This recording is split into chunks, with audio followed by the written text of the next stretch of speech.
наложува како ќе не именува. Она самата себе се именува како Елада, ние именуваме како Грција, англичаните како Грис, французите како Грес и така натаму.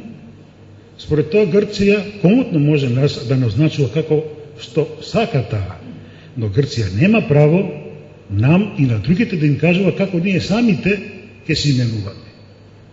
Бидејќи тоа е надвор од било кој добар или културен вкус. Такво нешто во историјата до сега не се случило. Понатаму, дури, да се согласиме на некаков компромис. На компромисот покасно ќе се вратам. Но дури да се согласиме да направиме некаков компромис. Дали некој има гаранција, нека секој од нас се праша, не само овде присутните, туку сите што на еден или друг начин се тагирани од овој проблем, нека се праша дали ние имаме гаранција дека после тоа нема да дојдат барем уште дузина други барања и условувања од страна на Грција. Не станува збор за параноја или нешто слично на тоа, или за некакво фингирање на некакви можни настани, туку за нешто што се базира пак врз светото сегашно искуство. А стариот Аристотел сметал дека најдобро се учи од искуството. А какво е досегашното искуство? Досегашното искуство во овие 20 на години се перманентни отстапки од страна на Република Македонија и продлабочување и проширување, што е битно, и продлабочување и проширување на грчките барања. Се откажавме од знамето, без разлика дали јас тоа го чувствував како свој или не. Тоа е друго прашање, тоа е веќе во сферата на личното. Се откажавме од дел од уставот, се откажавме од многу нешта. Кога велам уставот, не мислам на оние промени после рамковниот договор, туку 1995 година, потоа 1999 година во однос на Бугарија и македонското малцинство во Бугарија. Македонија покажа неверојатна кооперативност со така наречената меѓународна светска заедница, но грците нешто не престанаа со своите условувања, туку велам се повеќе и повеќе притискаат, а на тоа пристанува така наречената меѓународна светска заедница или меѓународната заедница. Кога велам пристанува, мислам дека тоа го употребувам, односно го употребувам во доста условна смисла. Зошто? Затоа што ако навистина меѓународната заедница пристанува или се приклонува кон барањата, односно ултиматумите на Република Грција, тогаш консеквентно следи дека Република Грција е многу помоќна од сите земји на овој свет, па затоа може и нив да индиктира како и тие нас ќе не именуват и под кои услови ќе не примат во нивните институции. Но таквата теза дека Грција е држава на сите држави во светот, само по себе е неодржливо и комично, лакрдајашко ако сакате, туку мене ми се чини дека некој Грција ја користи преку неа да врши притисок врз Македонија. Иначе, кога би се работело за нешто друго, Грција многу брзо може да се замолкне, доволно е само неколку вентили финансиски да им бидат привремено затворени, особено сега кога е во криза, и Грција набрзо ќе замолчи.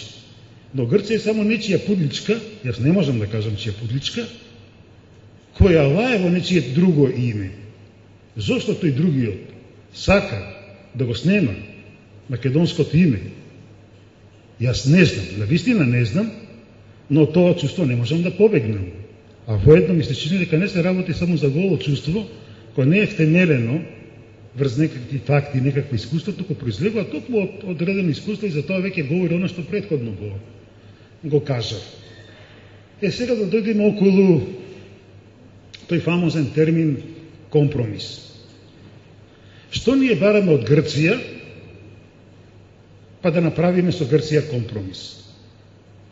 Погледнете во било кој толковен речник, ќе видите дека до компромис доаѓа таму, каде што имате две спротивставени страни со две спротивставени барања И кога тие две спротивставени барања не можат никако да се помират, тогаш сека од двете страни се откажува од своите барања и така се доаѓа до компромис. Меѓутоа, колку што знам јас, Република Македонија или македонскиот народ ништо не бара, ниту од Грција, ниту од грчкиот народ. Според тоа за каков компромис може да стане збор.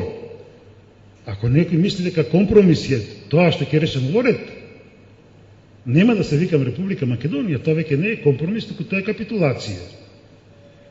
Пред едно безобразно, насилничко и така натаму барање.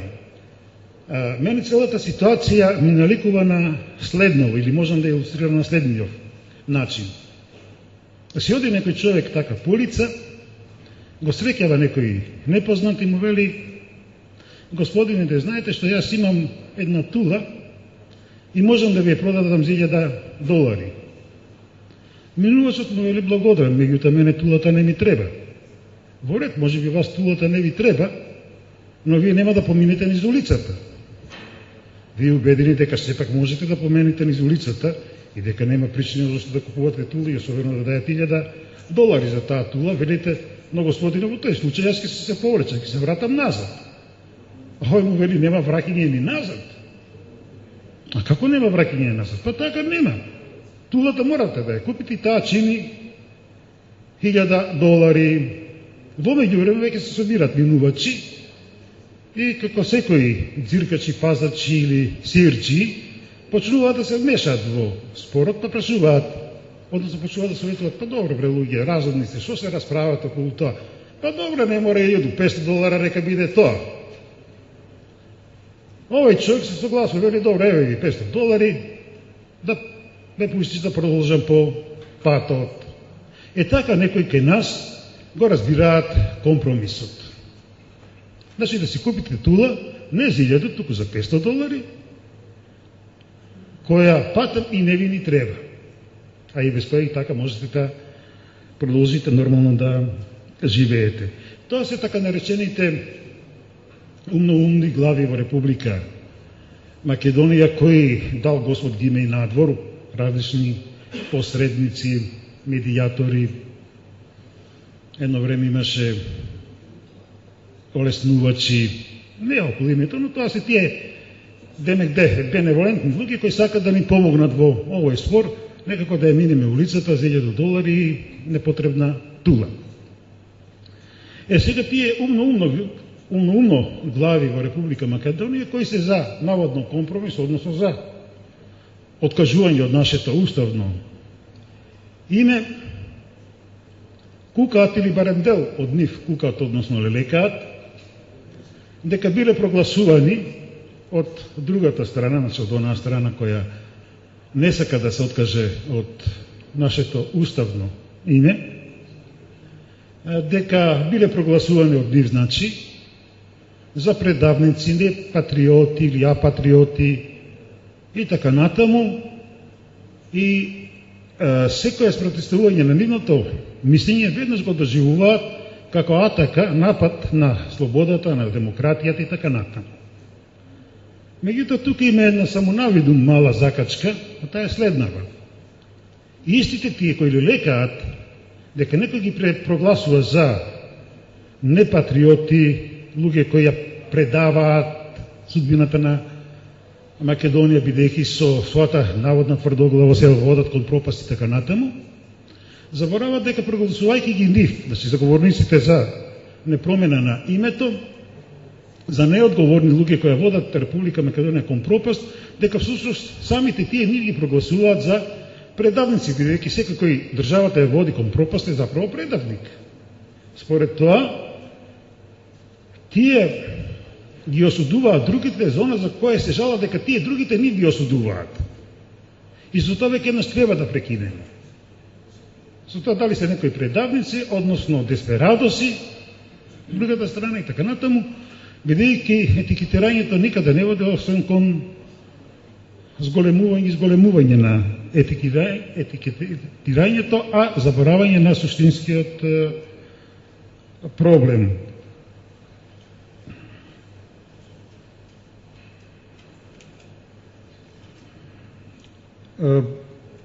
бидејќи времето навистина полека изминува, би сакал на крајот да го додадем уште и следново.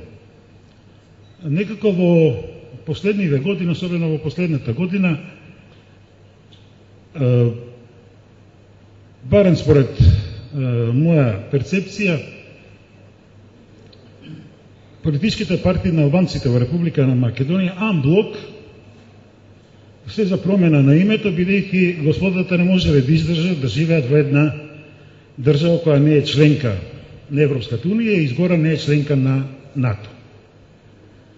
Мислам дека таквите барања се крајно невкусни и дека на тој начин дека еден политички проблем веќе се претвора во етнички проблем, бидејќи на тој начин ткивото на македонското општество или македонските граѓани почнува етнички да се дели околу еден проблем кој суштински пак не е велам проблем ако ги гледаме работите онакви какви што се, и би ги замолил да сватат дека како што они имаат свети нешта и како што ние имаме разбирање за нивните свети нешта, како што е донесувањето на нивната азбука во Битола, спомен домот во Битола, како е што е свето нивното име, онака како што они самите себе се нарекуваат, а другите не смеат така да ги нарекуваат, како што е свет денот на нивното национално знаме, дека и ние имаме барем нешто свето,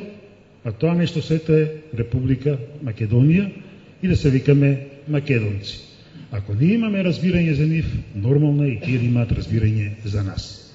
Не може некој цело време нешто да бара и да очекува неговите барања да бидат исполнувани, а самиот тој не да се откаже од нешто. Ние не бараме од ништо да се откаже, јас не барам од ништо да се откаже, туку напросто да го прифати фактот дека Република Македонија е Република Македонија, дека македонскиот народ е македонски народ и дека македонскиот јазик е македонски јазик. Ништо повеќе, ништо помалку од тоа. Благодарам и извинете ако бев нешто поопширен од колку што предпоставував или предпоставувавте. Го повиквам магистр Јанко Бачев, председател на Народно движење за Македонија, да ги искаже своите ставови. Повелете. Благодарам јас на поканата.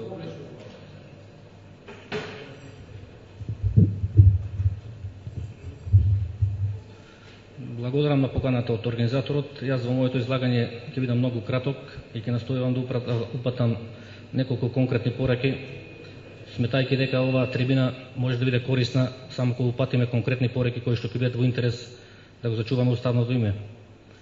Јас моје мислење дека веќе созрема моментот македонската влада да поднесе барање до Обединетите нации со кое што јасно ќе каже дека во овој момент Република Македонија е слободна да определи